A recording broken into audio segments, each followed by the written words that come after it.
Ano ang mga construction documents? Sa video na ito, ating aalamin ano ang mga construction documents, bakit ito mahalaga para sa isang construction project. Ganon din, ano ang mga nilalaman at bahagi ng mga ito.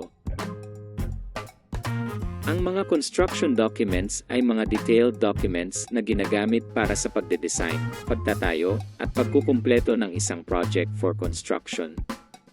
Halimbawa nito ay ang mga architectural working drawings. Nagbibigay din ang mga ito ng impormasyon tungkol sa design, materials at mga project details ng construction. Halimbawa naman nito ay ang construction specifications. Sa pangkalahatan, ang construction documents ay mahalagang bahagi ng isang construction project at dapat na maingat na paghandaan at ipatupad upang matiyak ang tagumpay ng proyekto. Ang mga construction documents ay mahalagang bahagi ng isang project construction.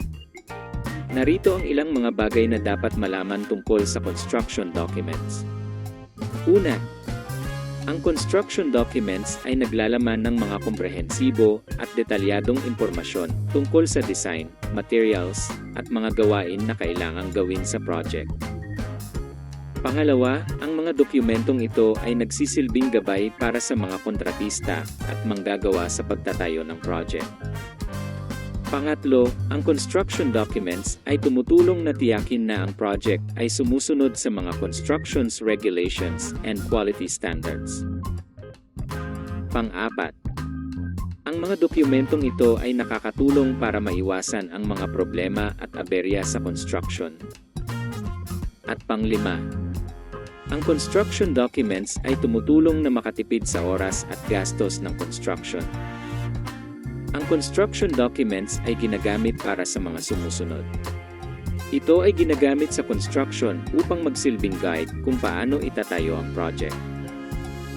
Ginagamit din ito para sa pagkuha ng mga permit at approval mula sa tanggapan ng building officials. Mahalaga din ito para magkaroon ng proper coordination sa pagitan ng mga kontratista at mga manggagawa. Ang mga technical drawings para sa construction ay idinidesign at iginuguhit ng mga architect sa tulong ng mga draftsman ay tinatawag na mga architectural working drawings.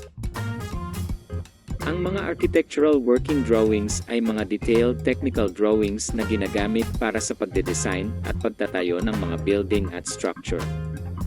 Mahalaga ito sa constructions dahil naglalaman ito ng mga detalye at impormasyon na kailangan para sa pagtatayo ng building. Alamin natin ang mga bahagi ng architectural working drawing. Bahagi ng isang architectural working drawing ay ang mga sumusunod. Ang title block ito ay naglalaman ng mga impormasyon tungkol sa gagawing project, tulad ng project title, project owner, location, at iba pang impormasyon na may kaugnayan sa ginagawang project.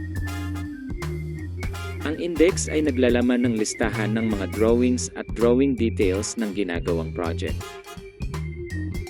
Ang floor plan ay nagpapakita ng plan layout ng isang palapag ng gusali. Nagpapakita din ito ng mga detalye tulad ng mga rooms, doors, windows, stairs, at iba pang bahagi ng gusali. Ang mga bahaging ito ay iginuguhit gamit ang mga architectural symbols. Ang elevations ay mga vertical na drawing ng harapan at mga gilid ng isang gusali o struktura.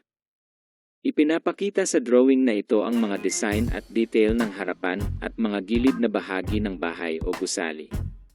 Ipinapakita din sa drawing na ito ang mga detalye tulad ng bintana, pinto at iba pang elemento ng design. Ang mga section drawings ay mga elevation drawings din, ngunit ang ipinapakita ay ang loob lamang na bahagi. Ipinapakita din sa drawing na ito ang mga construction details, tulad ng mga materyales at mga elements ng design. Ang mga detailed drawings ay mga architectural drawings na nagpapakita ng mga detalyado at mga pinalaking bahagi ng gusali o struktura upang maging mas malinaw at klaro ang gagawing construction. Halimbawa ng mga ito ay ang mga detailed drawings ng mga bintana, pintuan, kabinet, hagdan at iba pang bahagi na bumubuo sa gusali o struktura. Ang roof plan ay isang architectural drawing na nagpapakita ng layout ng bubong. Sa layout na ito makikita ang mga sukat at struktura.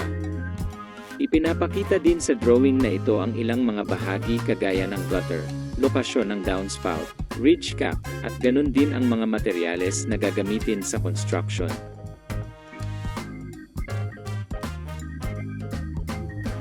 Ang site development plan ay isang architectural drawing na naglalarawan sa plano at design para sa pagdevelop at paggamit ng isang partikular na lugar o site. Ipinapakita sa drawing na ito ang mga setback o layo ng walls o dingding mula sa property line, contour ng lupa, landscape, at maging ang mga existing na struktura na makikita sa paligid ng itatayong bahay o gusali. Ang mga schedules ay listahan ng mga details tulad ng mga pinto, bintana, mga columns at iba pang mga detalye na hindi kayang maipakita ng detalyado sa isang plan drawing kagaya ng floor plan. Bahagi din ng architectural drawings ang mga notes.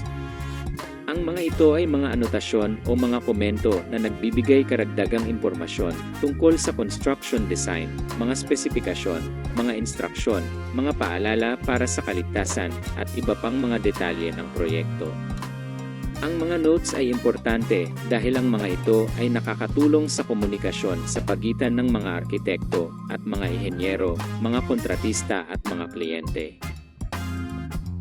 Ang mga ito ay ilan lamang sa mga halimbawa o bahagi na karaniwang matatagpuan sa architectural working drawings. Bahagi din ng architectural working drawings ang lahat ng drawings sa ilalim ng architectural sheets, structural sheets, electrical sheets, at plumbing sheets. Ang mga dokumento na detalyadong naglalarawan ng mga materyales, mga gawain, at mga construction standards para sa pagtatayo ng isang proyekto ay tinatawag na construction specifications. Ang mga ito ay nagbibigay ng impormasyon tungkol sa mga materyales, mga pamamaraan, at mga detalye ng gagawing construction. Nilalaman ng construction specifications ang mga detalye ng mga materyales na gagamitin sa proyekto. Mga detalye ng mga pamamaraan ng construction. Mga pamantayan o construction standards upang matiyak ang quality at safety ng construction. Ang mga nabanggit ay ilan lamang mula sa kabuuang nilalaman ng construction specifications.